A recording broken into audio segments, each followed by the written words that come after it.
This young woman was once known for her beauty, even crowned as the most attractive student at her school. But in just a few years, her appearance and health changed drastically. Her weight reportedly reached over 330 kilograms, nearly 730 pounds, making it nearly impossible for her to move. She spent most of her time lying in bed, unable to stand or walk on her own.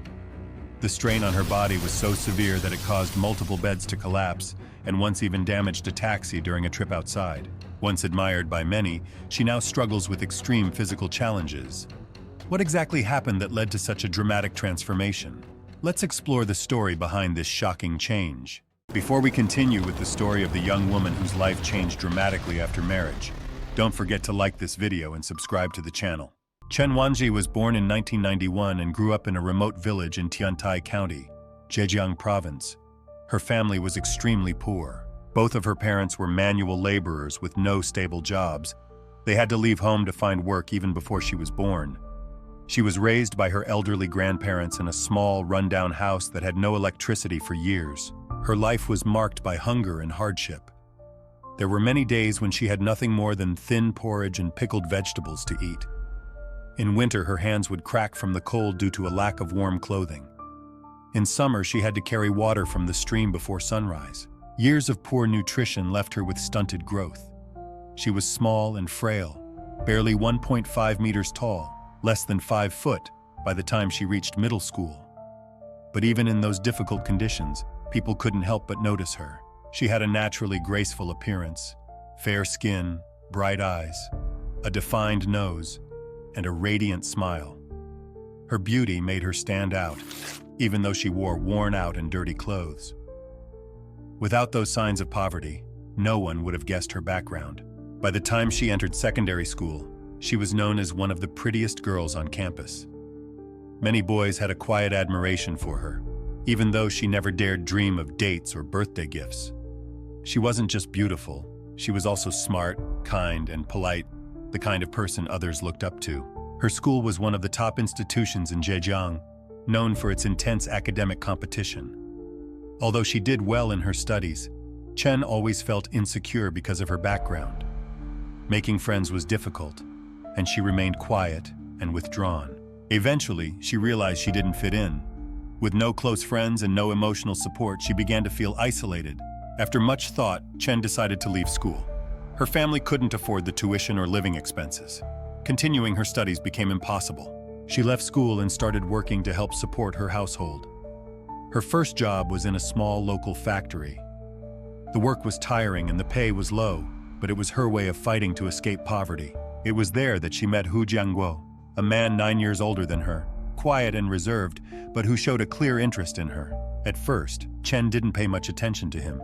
He wasn't particularly attractive and never spoke in a charming way. But he had one consistent habit. Every day, he brought her food. He often treated her to tasty meals and snacks. Over time, Chen began to feel more at ease. She started to eat more freely, no longer worrying about her weight. During breaks, she would always find milk tea, pastries, or fried chicken waiting for her on the table. She refused at first, but he simply said, "Don't let it go to waste." Having grown up with hunger, food always had a strong emotional pull for Chen. She was touched by his kindness, and slowly, their bond grew without them realizing it. After almost a year of dating, they decided to get married. Not long after the wedding, Hu told her she didn't need to work anymore. He would take care of everything. Chen was moved to tears.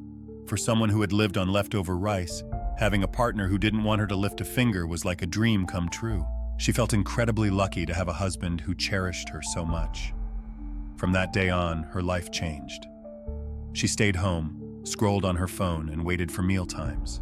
Hu cooked 3 to 4 rich meals for her every day. He told her not to worry about anything, that he wanted to make up for her difficult past. If he couldn't buy something she craved, he'd learn to cook it himself. When she joked, "I'm getting bigger," he would smile and say, "I love you no matter what." That phrase became the motto of their marriage, and the beginning of a long-lasting tragedy. Soon after marriage, Chen began gaining weight uncontrollably. From around 90 kilograms, she reached 120 kilograms in 2 years. The next year, she crossed 150 kilograms.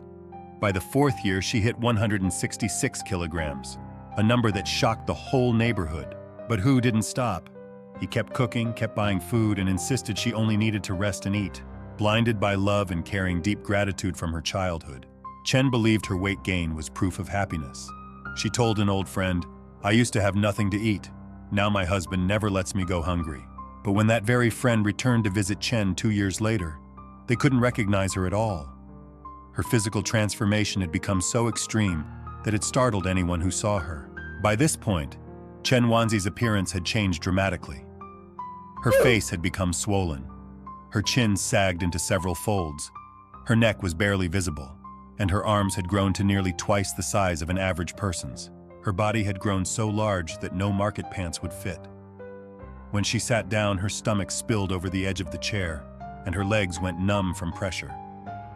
Her once beautiful face was now buried beneath layers of fat. Even her smile became unrecognizable. When she passed 280 kilograms, she lost her job.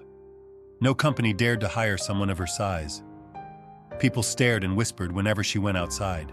Ashamed and overwhelmed, she began staying home.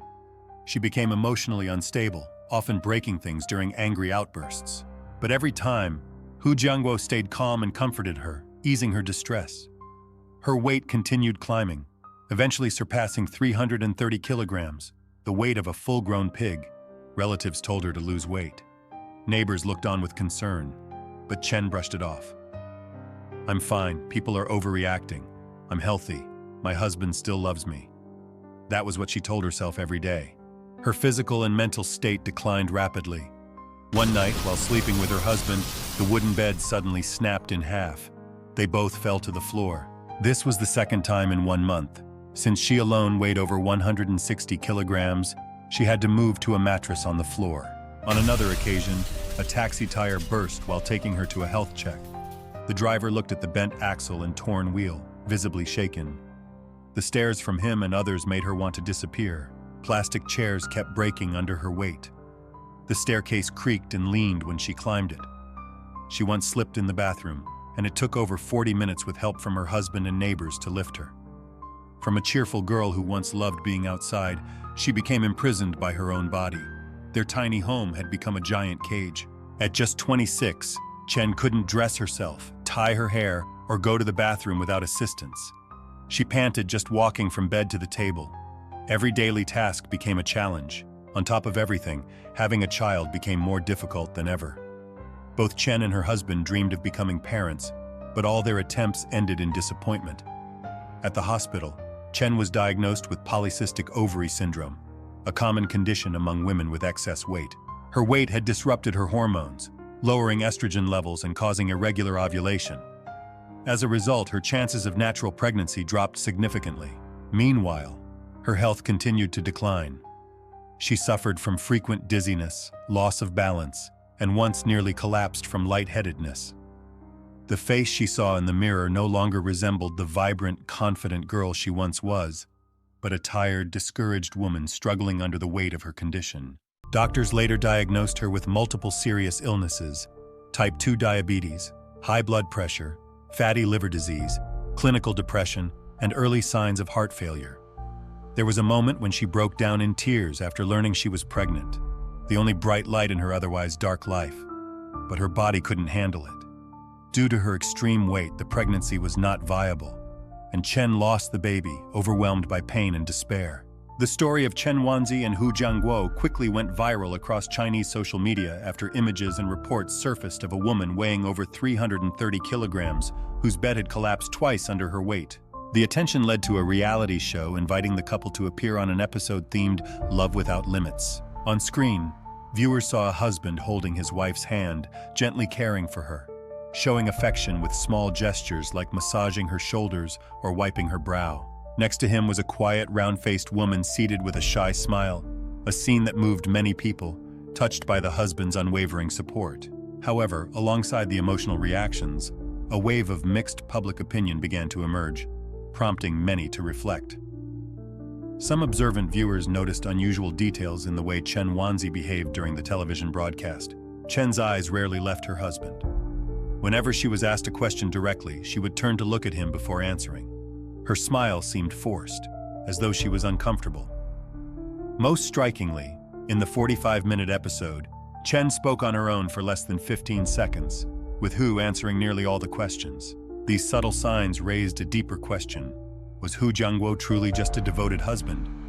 Or had he turned his wife into something closer to a carefully controlled project?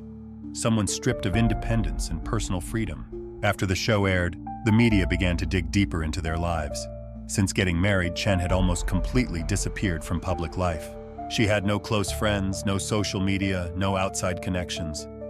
She was only seen in public when accompanied by her husband, as if living in a private world, cut off from society. From the outside, Hu seemed like an ideal husband. He never criticized her growing size, still cooked every meal himself, took care of every small detail, from bringing her water to preparing basic hygiene supplies. Even as her weight increased from 160 to 200 to over 330 kilograms, Hu kept repeating the same line, "No matter how you are, I still love you." But behind that sweet phrase lay something that deeply unsettled many observers. Chen was once a strong, independent girl, admired at school, full of energy. Now, she couldn't leave the house without assistance, couldn't stand on her own, couldn't even wash her face or get up from a chair by herself. All of this was because Hu insisted on doing everything for her. But that excessive care had slowly turned into total dependence, and a life that was quietly, completely controlled. A theory soon gained traction on social media. Did Hu Jiangguo truly love his wife without conditions? Or was he using love as a mask for a deeper strategy, to control her completely?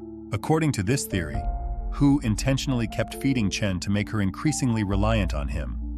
The more her body changed, the harder it became for her to live independently, or even imagine life outside his care. One neighbor even claimed to have seen Hu secretly purchasing a large bag of animal weight gain supplements, the kind typically banned or restricted due to health risks, used in industrial livestock farming. But their household didn't raise animals or run a farm. When asked, Hu vaguely replied he was buying it for a friend, an explanation that raised eyebrows. As Chen's body continued to expand, suspicions grew.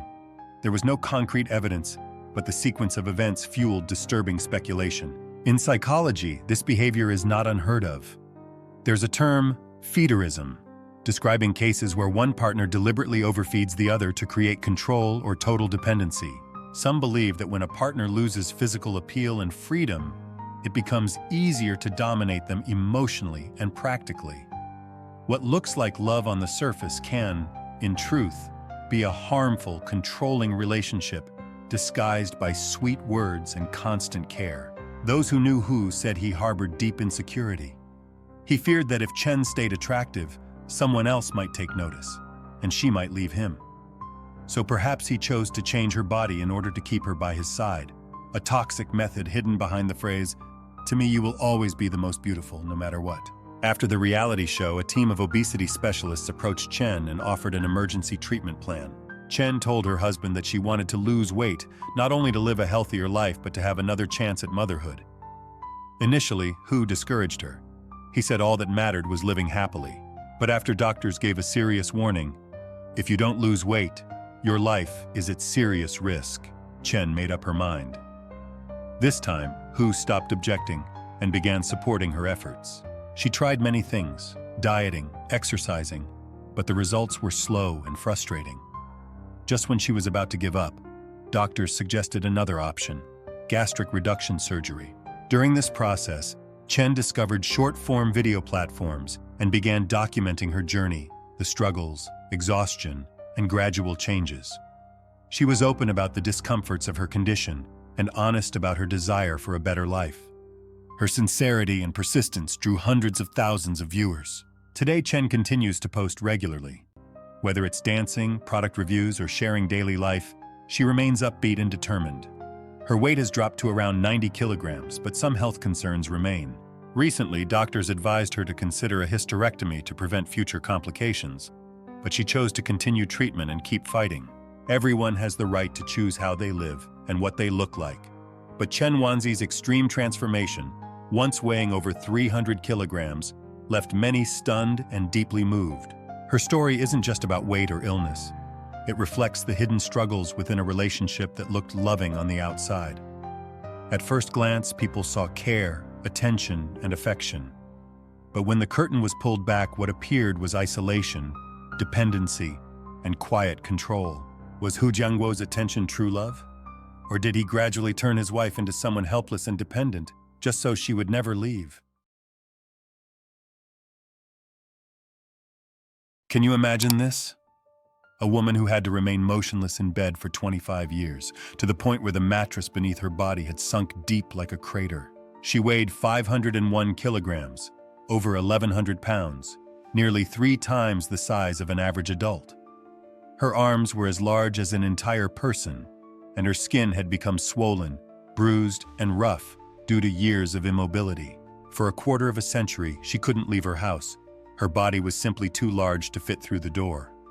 Turning her body required the help of 4 people, and bathing her meant pouring 10 liters of water directly onto her. To weigh her, they had to use an industrial scale typically used for elephants. This is the story of Iman Ahmad Abdulati, once known as the heaviest woman in the world. But the most surprising part isn't just her extreme weight. It's what happened when India decided to help rescue Iman from the prison of her own body. If you enjoy stories like this, don't forget to subscribe so you won't miss the next part. Iman Ahmad Abdulati was born in 1980 in Alexandria, Egypt, into a middle-class family with 3 daughters.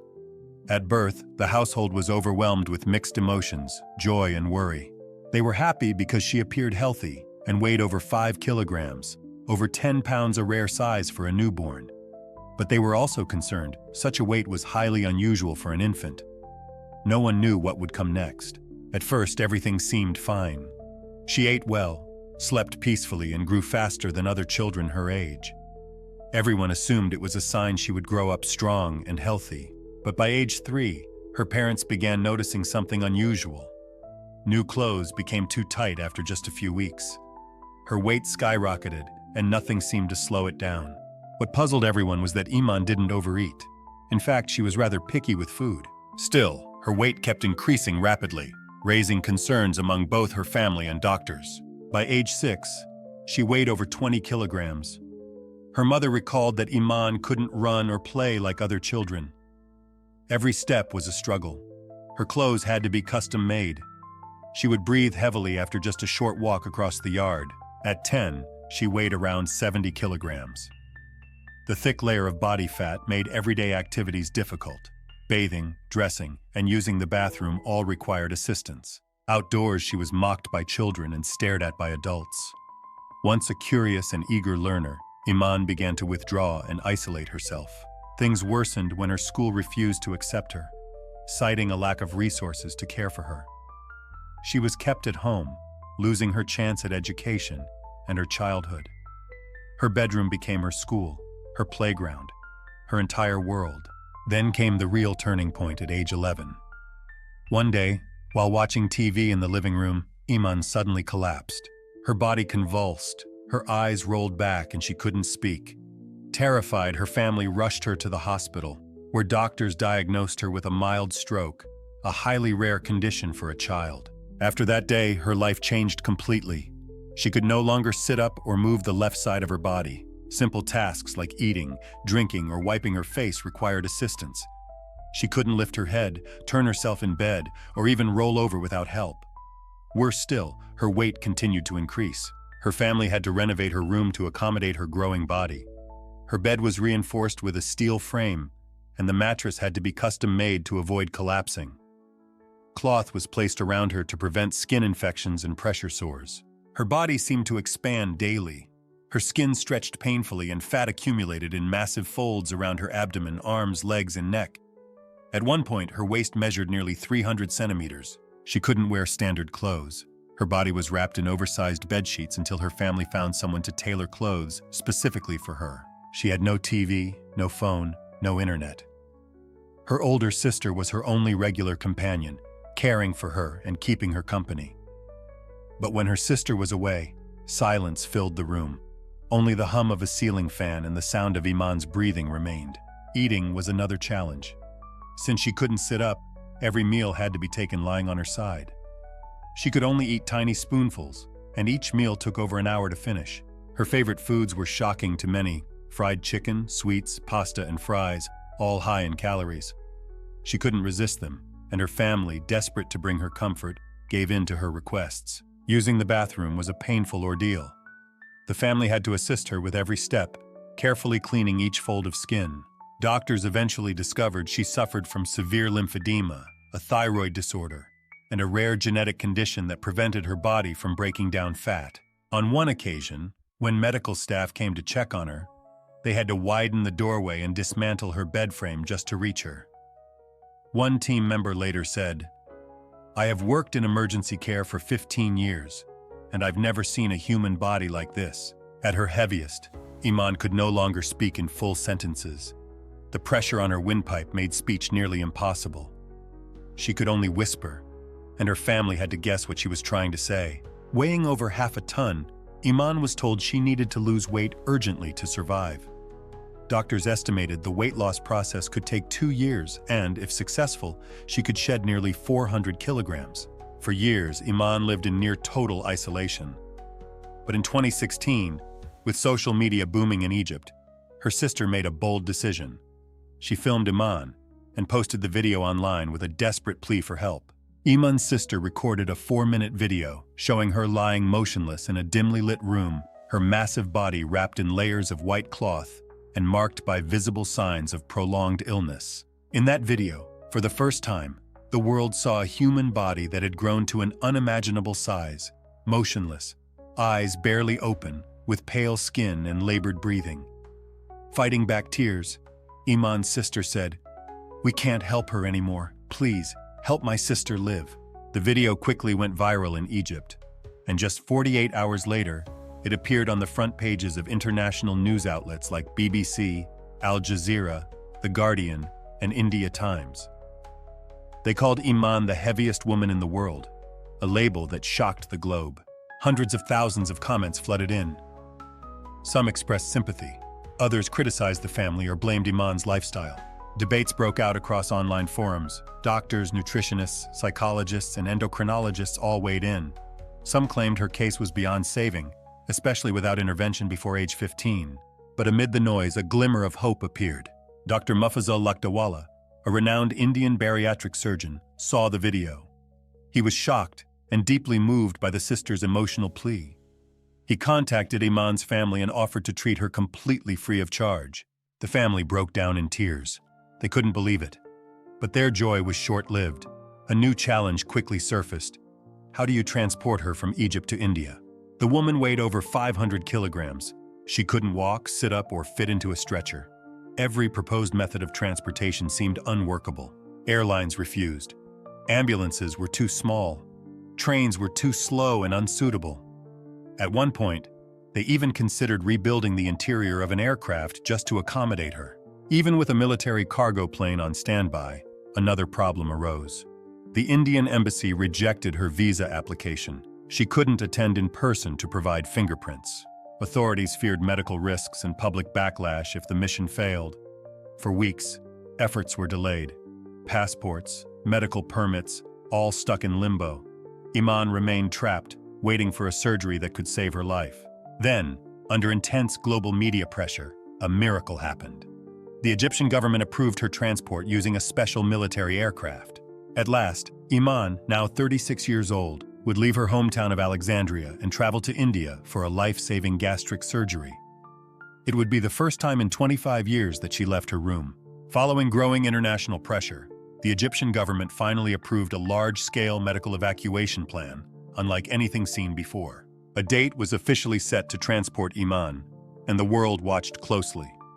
Doctors, engineers, and military personnel were all mobilized.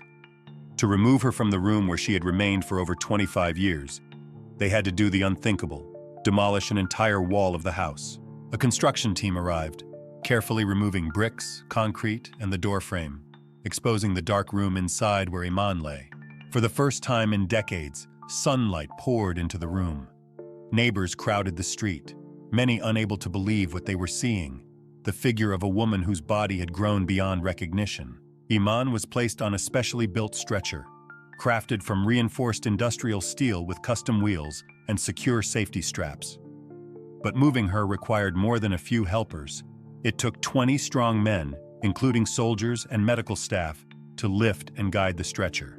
As she was carried out of her home, The weight was so significant that the concrete ground visibly shifted beneath the stretcher. Every meter of movement had to be carefully managed to avoid injuring her already fragile and swollen skin. A heavily modified ambulance had been prepared, equipped with oxygen tanks, ventilators, and heart monitoring systems, essentially functioning as a mobile ICU. The convoy included 5 vehicles, 1 ambulance carrying Iman, 2 backup medical vans, 1 military vehicle, and 1 media vehicle recording the operation. Their destination, Cairo Military Airport, where a C-130 Hercules military transport plane was waiting. Normally used for heavy cargo, this was the first time it would carry a single person. Getting Iman into the aircraft was a mission on its own. A freight lift was used alongside tension cables to carefully lower her into the cabin. Doctors continuously checked her oxygen levels every 30 minutes. A sudden change in air pressure could have been fatal mid-flight.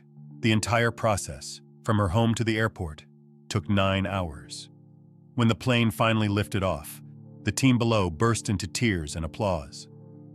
That flight carried not just Iman, but the hopes of her family and all who cared about her. Upon landing in Mumbai, a full medical team was already waiting. Iman was immediately transported to Saifi Hospital, one of India's most advanced private medical facilities. A team of over 20 specialists, including doctors, dietitians, endocrinologists, physical therapists, and nurses, had been assembled in advance. A custom room had been built just for her: high ceilings, reinforced motorized bed, pressure-resistant flooring, and a round-the-clock monitoring system. As a first step to manage her rapid weight gain, doctors decided to insert a gastric balloon into Iman's stomach. This was part of a long-term treatment plan expected to unfold over the course of a year. The lead physician warned that the surgery carried high risks, but doing nothing would be even more dangerous. Therefore, the team paid close attention to every detail, prepared for any complications. On her first day at the hospital, Iman underwent a full-body evaluation. The results left doctors puzzled. In addition to extreme obesity, she suffered from a rare combination of medical conditions, including an underactive thyroid, a genetic form of lymphedema, and chronic venous inflammation. A strict treatment regimen was immediately put in place: a low-sodium diet, hormonal and vitamin supplements, mild physical therapy, and under 800 calories a day, less than a standard child's meal. After 6 weeks, signs of progress began to emerge. Excess fluid in her body reduced dramatically. Her abdominal measurements dropped by over 70 centimeters. Her skin condition began to improve. She could speak more clearly, smile when the doctors walked in, and even open her eyes to look out the window, seeing rainfall in a foreign country for the first time. Doctors began to believe in a real possibility of recovery. With a few more months of preparation, they hoped to begin surgical weight reduction and help Iman regain mobility. The Indian press reported widely on her case. Supporters came to the hospital gates, sending her letters and gifts. Iman, once trapped in a dark room in Egypt, became a symbol of hope, someone fighting to reclaim her life. But just when everything seemed to be improving, something unexpected happened. A conflict arose between Iman's medical team and her family. And from that moment, events took an unforeseen turn. While the world was still watching Iman's remarkable recovery, her family, especially her older sister, who had been by her side from the beginning, began to raise serious concerns about the hospital's care. She claimed Iman was not being bathed regularly, was missing medications, and that the hospital lost interest once the media attention faded. In response, Dr. Mufazzal Lakdawala, the lead surgeon, publicly denied the accusations.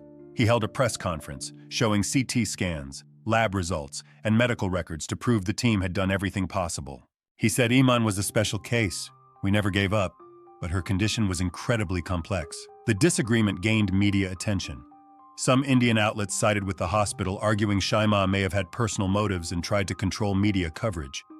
Meanwhile, international news platforms expressed sympathy for Iman's family, warning against the commercialization of compassion.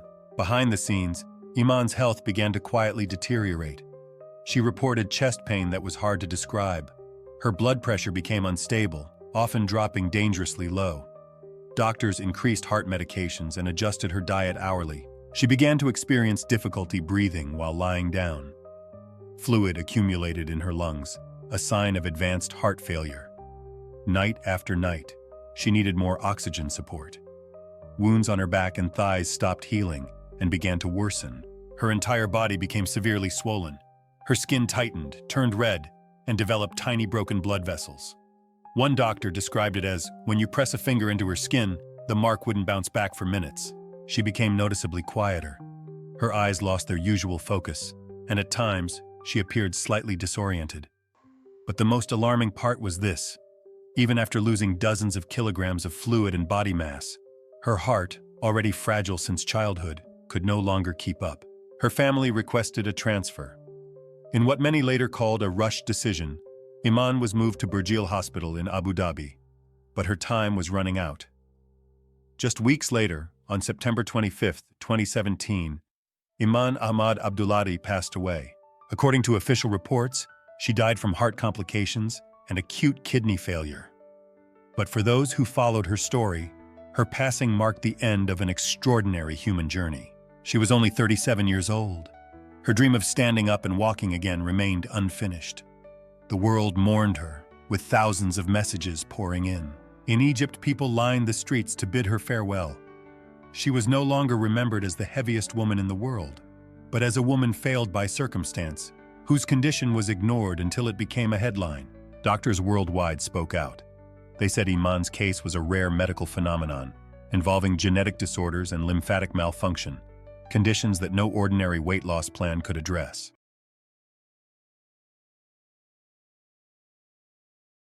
Can you believe it? This man is already 35 years old, but his body is only the size of a child under 1 year old. Standing at just 72 centimeters tall and weighing less than 20 kilograms, he lives among adults like a misfit creature and is even treated like a walking toy. But behind that strange appearance is a story that has brought millions to tears. Wukong's story is not only a rare case of human physiology, but also an inspiring journey of life. Subscribe to our channel now so you don't miss out on true, extraordinary stories, and join us in discovering the unbelievable journey of this tiny man. On a quiet late night on a bridge over the river in Guangzhou City, China, a strange sight caught the attention of passers-by. A small child, only about a handspan tall, was sitting curled up at the edge of the bridge with no adult in sight. Many people stopped, thinking it was a lost child. Some kind-hearted people called the police for help. However, when the authorities arrived and asked for the child's name and age, he suddenly spoke clearly and coherently. "I am 35 years old." That answer stunned everyone present. No one could believe that an adult could have the body of a baby under 1 year old. Many thought it was a prank or a staged act to attract attention. The police decided to check his identity and found a piece of paper in his pocket with a family member's phone number. When they called the number, an elderly man immediately ran over, hugged the child tightly and said, "I just went out to buy some food. Didn't expect he would wander off." That man was the child's father, named Wu Fu.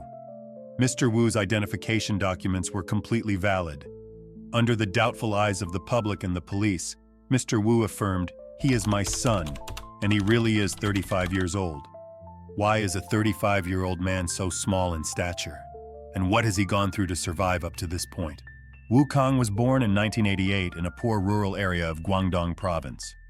At birth, he was a completely normal baby weighing 3.2 kilograms and measuring over 50 centimeters, rosy and healthy.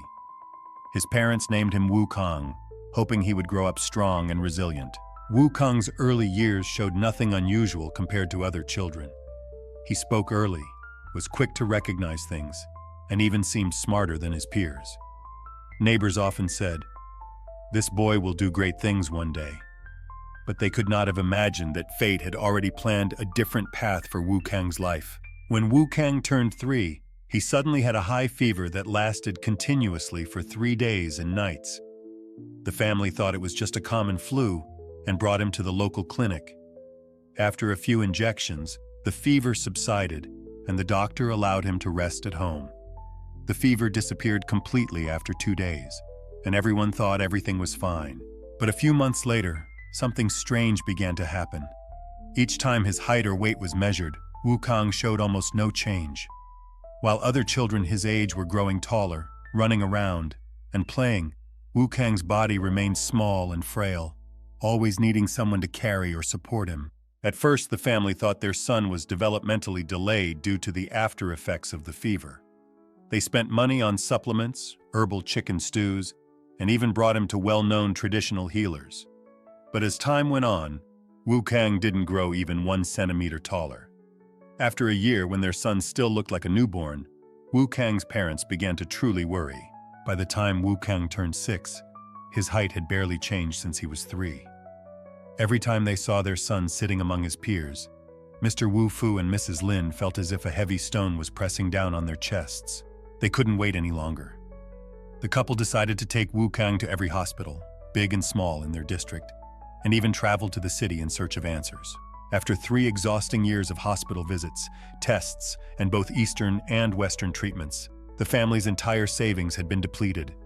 They even had to sell the color TV they had received as a wedding gift. In desperation, Mr. Wu Fu decided to take his son to the largest and most reputable hospital, hoping to find the cause of his son's condition and save the situation. Upon seeing Wu Kang, the doctors couldn't hide their astonishment. A 6-year-old who looked even smaller than a toddler? At first, the doctor thought Wu Kang was only 1 year old. His body was so tiny that his palm was only the size of an adult's thumb. Suspecting a hormonal issue, the doctor immediately ordered an examination of the pituitary gland, the vital organ that controls height growth and many other bodily functions. The scan results stunned the doctor. Wu Kang almost had no pituitary gland. This was the reason why his body couldn't produce growth hormones like normal people. An X-ray of his bones showed that his bone age remained at 1 year old and had not developed for many years. After multiple consultations, the doctors gave a final diagnosis. Wu Kang suffered from congenital pituitary dwarfism, an extremely rare condition with only a few cases reported nationwide each year. This meant he might never grow any taller. Upon hearing this, both of Wu Kang's parents were devastated. The illness was too rare, too severe, and most importantly, far too expensive to treat.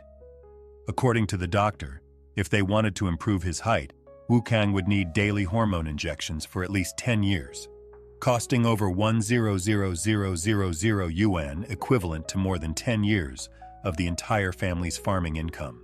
For a poor family like the Wus, who lived off rice farming and raising chickens and ducks, this amount was beyond imagination. They barely had enough for food and clothing, let alone long-term treatment, but they didn't give up. To save their son, Wu Fu and Lin decided to sell all remaining assets, borrow from relatives and friends, and even pawn their farming tools. They scraped together every penny to afford the first few injections. However, the expensive growth hormone only helped Wu Kang grow 3 centimeters too little, too slow, and too costly. Despite trying their hardest, the family couldn't sustain the treatment. Eventually, they had to stop. From then on, even at 36 years old, Wu Kang's height remained at 72 centimeters, and his hand was smaller than a bottled water cap. After learning that their son could no longer continue treatment and would forever be limited to 72 centimeters in height, Mr. Wu Fu and Mrs. Lin fell into despair. Although they still loved Wu Kang dearly, they knew that one day, when they were no longer around, their son would have to survive alone in this harsh world. That's why, after many sleepless nights, the couple made the difficult decision to have another child, hoping that when they passed away, Wu Kang would still have a family member to care for him. Not long after, their second son, Wu Fei, was born. Fortunately, the baby was completely healthy and developed normally like any other child. What surprised Mr. and Mrs. Wu Fu even more was that from a young age, Wu Fei was incredibly close to his older brother. The two brothers were inseparable, always playing together. Even at a young age, Wu Fei knew how to feed, dress, and help his brother get out of bed, as if he was born to be Wu Kang's lifelong companion. Despite his small age, Wu Fei had already learned to care for his brother with the attentiveness of an adult. The close bond between the two brothers made Mr. and Mrs. Wu Fu both happy and heartbroken. But that small joy couldn't overshadow the reality that raising another child in such difficult circumstances only worsened the family's financial strain. Although both parents worked hard, the burden of daily living kept growing heavier. Arguments began to arise, at first just sighs and minor complaints, but later escalating into clattering pots, shouting, and crying in the night. Mrs. Lin, the mother, began to break down both physically and mentally. The immense pressure led to mounting conflicts between the couple, until one day, she could bear no more.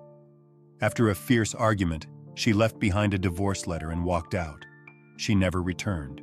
When Wu Kang found out his mother had left, he didn't cry or make a scene. He understood everything, and also knew the reason why she left the three of them behind. Quietly, he packed up and followed his father, leaving their old home. The three moved to rent a small room on the outskirts of the city. In that tiny house lived only 3 men, no mother, no material comfort, but love was never lacking. Mr. Wu Fu, once only familiar with farming, now had to learn how to survive in the city.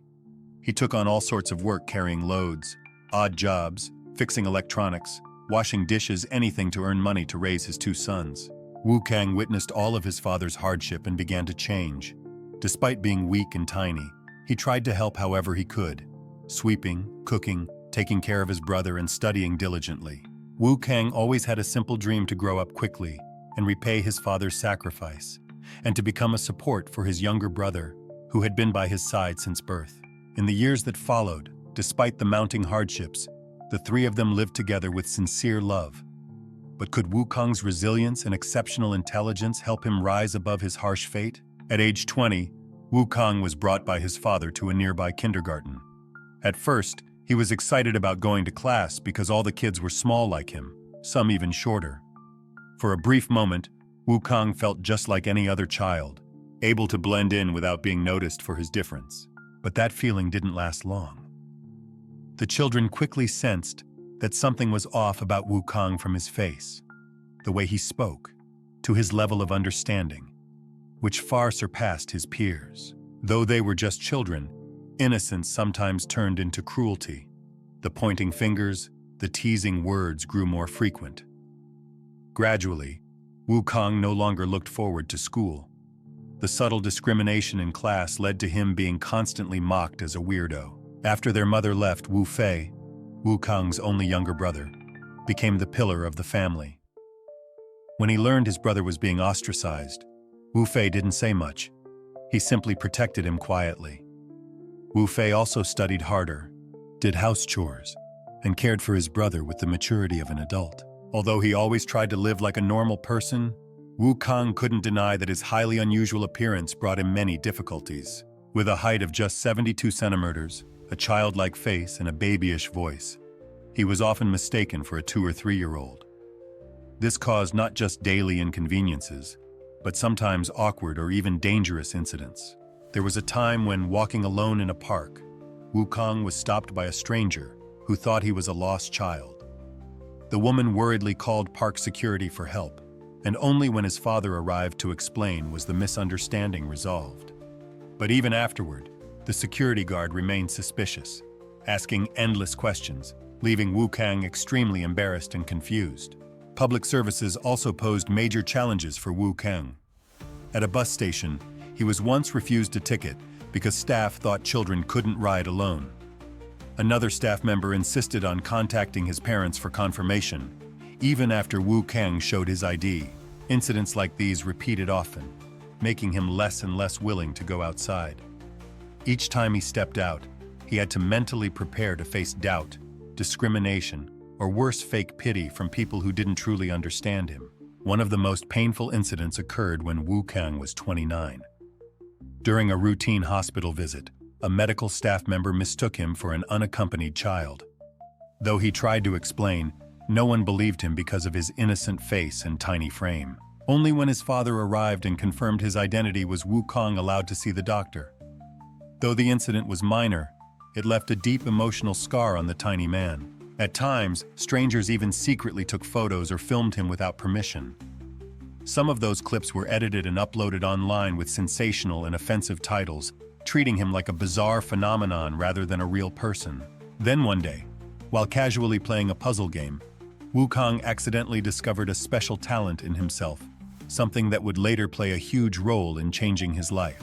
While others spent time playing sports or working part-time jobs, Wu Kang found joy in brain games, especially puzzles and logic challenges. He had an exceptional ability to observe, memorize details, and think spatially. In no time, He could solve complex puzzles that took most people hours. Seeing Wu Kang start to find direction, his father saved up to buy him a used computer. Wu Fei also made time to teach his brother how to use it, access the internet, edit photos, and shoot videos. From there, Wu Kang began sharing puzzle-solving skills on social media, mainly tutorials on solving Rubik's Cubes, Sudoku, and logic games. For the first time in his life, Wu Kang found a community that didn't care about his appearance or height. They focused only on real knowledge and skill. Unlike his years of facing discrimination in real life, online Wu Kang was welcomed. He replied to comments, answered questions, and happily shared tips. Gradually, he built a small but loyal following. From there, he got the idea to open an online store selling brain games. At first, it was just a few small orders. But thanks to his friendly service, dedicated advice, and growing reputation, Wu Kang's business steadily grew. He ordered stock, packed everything himself, and had his brother help with delivery. From someone once mocked and pitied, Wu Kang gradually became the family's main breadwinner.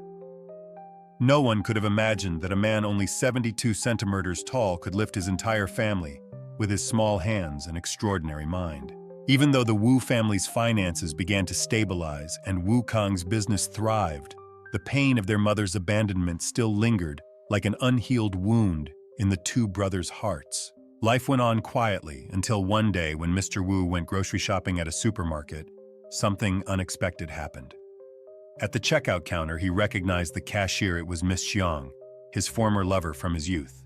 Although their first encounter was a bit awkward, the care they had for each other was clearly evident through their eyes and gestures.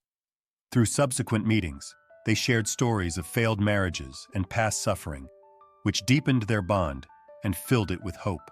Mr. Wu and Miss Xiang quickly found empathy in each other, opening a new chapter in their lives. Her presence brought a noticeable change to the lives of the three men. She not only cared for their meals and sleep, but also became a solid emotional support for the entire family. Determined not to let Mr. Wu's children suffer any further misfortune, she decided not to have children of her own and treated Wu Kang and Wu Fei as if they were her biological sons. The once quiet home was now filled with laughter and the warmth of family. Especially Mr. Wu became happier than ever, having found love again. The year 2013 marked a special turning point in Wu Kang's journey. He was invited by a director from a Hubei television program for an interview to share his inspiring story. Though initially shy in front of the camera, Wu Kang won hearts with his sincerity, optimism, and resilient spirit. The broadcast quickly made waves, moving audiences both in and outside the country. People were touched by the tiny man who stood only 72 centimeters tall but always faced life with joy and courage. Wu Kang's story was widely shared by the media, turning him into a social media sensation. However, he didn't let himself be swept away by superficial fame. Wu Kang remained humble and dedicated to his brain game business. On social media, he often shared his life story, inspiring others who faced hardships and encouraging them not to give up on their dreams no matter the obstacles. Despite gaining success and attention, Wu Kang maintained a simple life. His father once shared that he never wanted to exploit his son's condition for attention or profit. The most important thing was that his son lived a happy and peaceful life. By 2023, a television station once again visited Wu Kang's family to document his current life through his father's narration. When asked why Wu Kang rarely appeared in public, Mr. Wu explained that in real life, his son still frequently faced curious, pitying, or mocking stares from others. Those experiences had once deeply hurt Wu Kang and made him reluctant to go out. But with the love of his family and the support of the online community, he found joy in his work and life. On March 22, 2024, at age 36, Wu Kang decided to open a Douyin account to share his daily life with the public. His first video quickly drew attention thanks to his innocent charm, optimism, and adorable smile. Viewers were touched by his sincerity and rare positive spirit. The warm support from audiences moved Wu Kang deeply, and he continued to post videos teaching puzzle games, live stream product sales, and share his life stories. Though he had achieved success, Wu Kang still faced discrimination, curious looks, and sometimes mockery, which hurt his self-esteem. Nevertheless, he never let those things defeat him and always maintained a positive attitude, believing in the future. Wukong's story is not just a tale of overcoming adversity by a physically small man, it's a powerful message to society. Stop the discrimination. Offer respect and equality to people with disabilities, so they too can soar and bloom like beautiful flowers.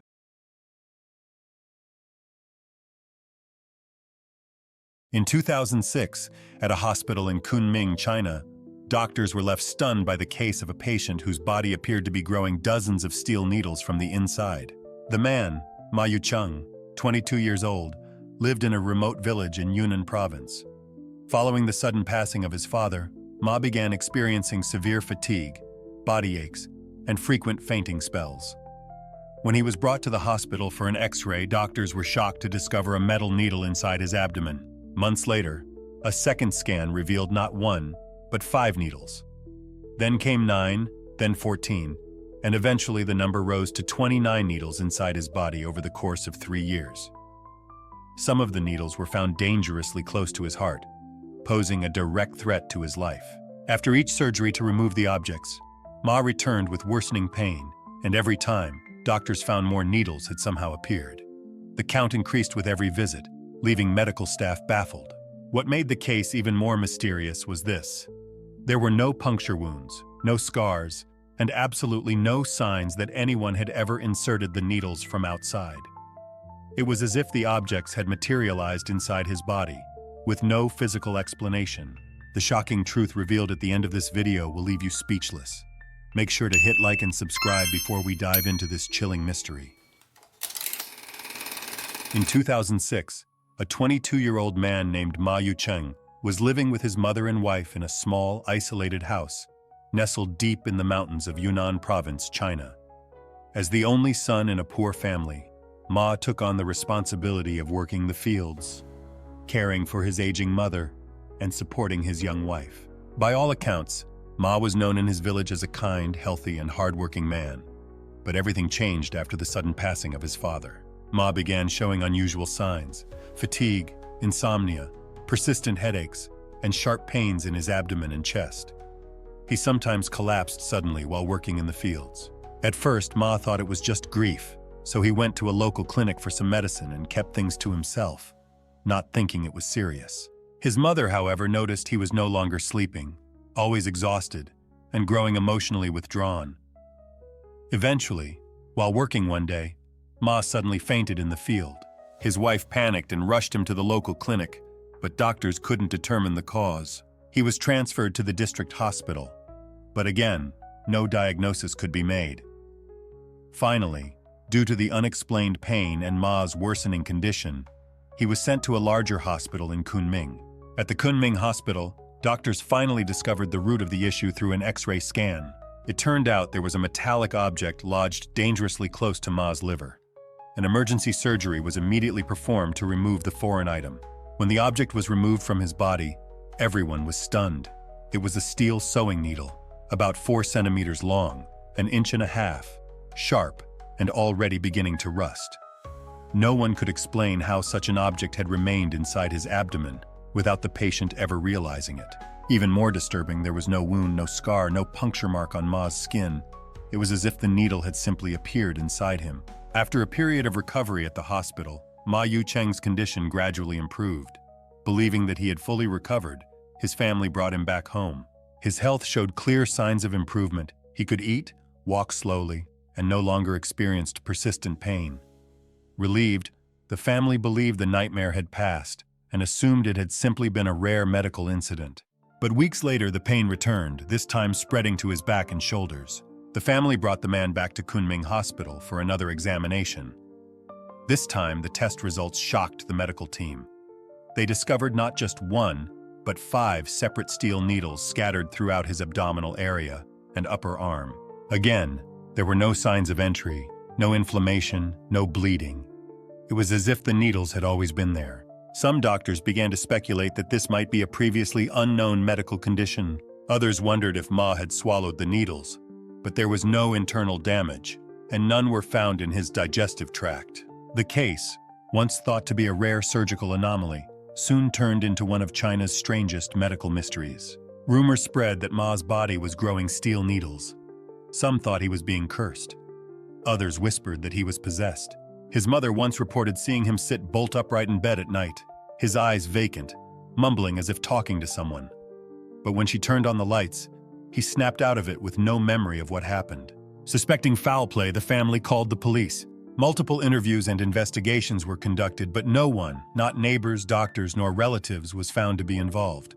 However, after weeks of investigation, authorities were unable to find any clear evidence suggesting that anyone had interfered with Ma's body. There were no signs of forced entry, no suspicious individuals, and no apparent motive to identify a potential suspect. Meanwhile, Ma's condition continued to worsen, and small sharp objects kept appearing inside his body. From 5 to 9, then 14, the number kept increasing with each medical scan. All of them were located deep within sensitive areas, with some positioned alarmingly close to vital organs. Every new discovery brought new risks. Doctors couldn't explain the phenomenon, while his family lived in constant fear. Over time, Ma Yucheng's health deteriorated significantly. He began to lose weight rapidly. His complexion turned pale, and he eventually became unable to walk. At one point, his weight dropped to only 38 kilograms, about 84 pounds. More and more foreign objects were removed from his body, and the level of risk kept escalating. One was found less than 1 centimeter from his heart.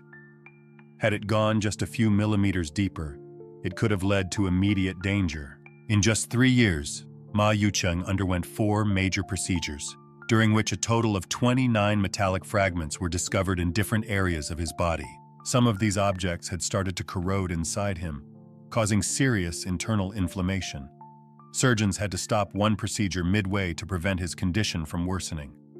Every removal became a fight to stabilize his health. At this point, no one could say for sure how much longer Ma Yucheng could hold on.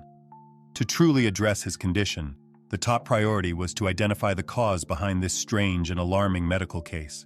Despite being closely monitored by his family, Ma Yucheng still had to be hospitalized again. Who could possibly harbor such deep resentment toward Ma Yucheng that they would secretly place metallic objects into his body without anyone noticing? Such an act would require incredibly precise skill. Moreover, Ma's wife was almost always by his side, making the possibility of outside interference seem very unlikely. So how did these sharp objects end up inside Ma Yucheng's body? Was someone really trying to harm him? Or was something else going on entirely? The prolonged uncertainty, with no convincing explanation, pushed both Ma Yucheng's family and the medical team into a state of emotional exhaustion. No one could explain how dozens of foreign objects kept appearing in his body, even under constant surveillance.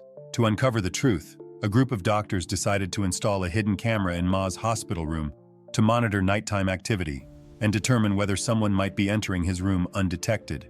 In the first few days, the footage captured a series of strange occurrences that led some to believe the room was haunted.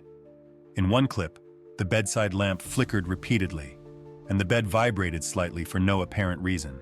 On another night, Ma's heart monitor displayed irregular readings for several minutes, even though he was fast asleep and had shown no prior issues. These bizarre events fueled rumors among hospital staff. Some began to speculate that a supernatural force was involved. Whispers about curses, spirits, and even Ma's late father seeking revenge began circulating. However, upon thoroughly inspecting the equipment, the technical team confirmed that the strange incidents were caused by unstable wiring, signal interference, and overly sensitive sensors. Although the misunderstandings were cleared up, a sense of unease lingered, especially since no one had yet figured out how 29 sharp objects had mysteriously ended up inside a patient under round-the-clock care. As the investigation deepened, doctors noticed a pattern. The objects always appeared in areas of the body that Ma could easily reach himself. This raised a troubling question. Could it be possible that Ma Yucheng was unknowingly doing this to himself? With this theory in mind, doctors began questioning him. But Ma insisted he had no idea what was happening. The truth finally came to light on the 10th night, when a 4-minute video revealed a shocking scene. In the footage, Ma was seen in a deep sleep. Suddenly, his body moved slightly. His left hand reached beneath his pillow and pulled out a small, shiny object, a metallic needle. Then, without hesitation, he inserted it into his abdomen. There was no sign of pain, no sudden reaction. His movements appeared practiced, almost routine. The next morning, the video was shown to both the medical board and his family. Silence filled the room. Ma's mother broke down in tears, and his wife sat frozen in disbelief. When asked about what the video showed, Ma once again claimed he had no memory of the incident. He appeared confused, panicked, and even began crying. He insisted that he didn't know he had done such a thing, and that if it were true, it was the most terrifying revelation of his life. At last, the disturbing truth was clear. Ma Yucheng had been inserting the objects into his own body, and the most frightening part was, he seemed to have no awareness of it. But that only led to a deeper question. Why? Immediately after the footage of Ma Yucheng's unusual behavior was released, the hospital escalated the case to a higher level of investigation. A team of top psychiatrists from a central medical institution was urgently sent to Yunnan with one goal: to uncover the true cause behind Ma's inexplicable actions. Through a series of in-depth assessments, they discovered that Ma Yucheng suffered from an extremely rare condition known as dissociative identity disorder, combined with unconscious self-punishment behavior. In simple terms, Ma's mind had created a subconscious alternate self, a second identity that took control of his body during the night without his awareness. Doctors explained that this wasn't a deliberate act, nor was it a delusional disorder like those often depicted in movies. It was a psychological self-defense mechanism, triggered by overwhelming guilt following the sudden loss of his father. Deep inside, Ma blamed himself for his father's passing and believed he deserved to suffer as a form of penance. And so, night after night, this hidden part of his mind would awaken, retrieve sharp objects he had hidden in unexpected places, and proceed to insert them into his body. According to the medical team, such cases are extremely rare, with fewer than 5 similar cases ever documented globally. Even though it was now confirmed that Ma had been harming himself without realizing it, many questions remained unanswered.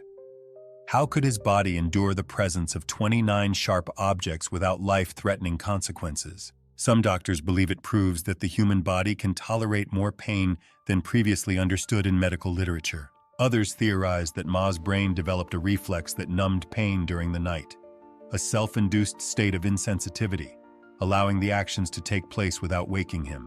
This is a known extreme defense response, previously observed in war survivors or individuals who experienced severe trauma during childhood. Even so, it was still unclear how such actions could be repeated so many times without leaving obvious scars. As therapy continued, including psychological hypnosis, more truth surfaced. Ma Yucheng's story began to move many people emotionally. The death of his father had left a deep emotional wound. In his earlier life, Ma had always felt secure with his father handling everything. But after losing him so suddenly, Ma felt lost and overwhelmed. As the only son in the family, he was suddenly expected to bear responsibilities and burdens he wasn't ready for. Ma's mother later revealed a chilling discovery. One day, while cleaning his bed, she found a piece of paper hidden beneath the mattress. On it was a crude drawing made in black ink, depicting a man pierced with dozens of sharp objects, lying next to a portrait resembling Ma's late father. When the final diagnosis was made, both the doctors and Ma's family were relieved. They had lived under the weight of fear for years. Following treatment with medication and intensive therapy, Ma's condition began to improve. Most remarkably, since then, no new sharp objects were found in his body. Doctors advised him to continue treatment, especially by taking his medication consistently and staying close to loved ones. They encouraged his wife to share uplifting stories and joyful memories, helping Ma reconnect with the positive emotions that had long been buried. Ever since Ma Yucheng's case was made public, it has sparked widespread discussion across the medical community. Numerous conferences, expert panels, and international publications have examined the strange and unprecedented nature of his condition. His unusual story quickly captured attention not just within the country, but across the globe. Medical forums, TV documentaries, and scientific journals began exploring the case, marking it as one of the most baffling psychological phenomena in recent years. Several major hospitals, including ones in Beijing and Shanghai, formally requested access to Ma's full medical file for further research. Specialists from Germany and Switzerland even invited him to join ongoing research at their psychological treatment centers, but his family declined. They said Ma simply wanted to live a peaceful life. After months of consistent treatment, Ma slowly regained balance. He began sleeping better and no longer experienced chronic fatigue or discomfort. His weight increased slightly, and his vital signs returned to normal. However, some internal damage was irreversible. Certain organs had been affected long-term, requiring him to rely on medication for both neurological and organ support for the rest of his life. The hospital where Ma was treated created a special medical report on his case, now used in teaching materials for medical students as a rare and significant example. Many international mental health experts have expressed strong interest in Ma's case. Some scientific papers have even described it as the most extreme known example of subconscious self-punishment ever recorded. Though he has now moved past the most dangerous stage, Ma Yucheng's life will never be the same. He lives a more secluded life, staying away from crowds and choosing quiet work on a small farm with his mother. Ma Yucheng's story is a chilling reminder that sometimes our greatest enemy doesn't come from the outside, but from within our own mind. Doctors concluded that had this not been discovered in time, Ma could have unknowingly continued the behavior until it was too late. When asked what scared him most, Ma gave a simple but haunting answer. For 3 years I lived not knowing who wanted to hurt me. Turns out it was me. What do you think about Ma Yucheng's story and the 29 sharp objects found inside his body? Let us know your thoughts in the comments below. Thanks for watching. Don't forget to like the video and subscribe to our channel so you won't miss other fascinating stories. See you in the next video.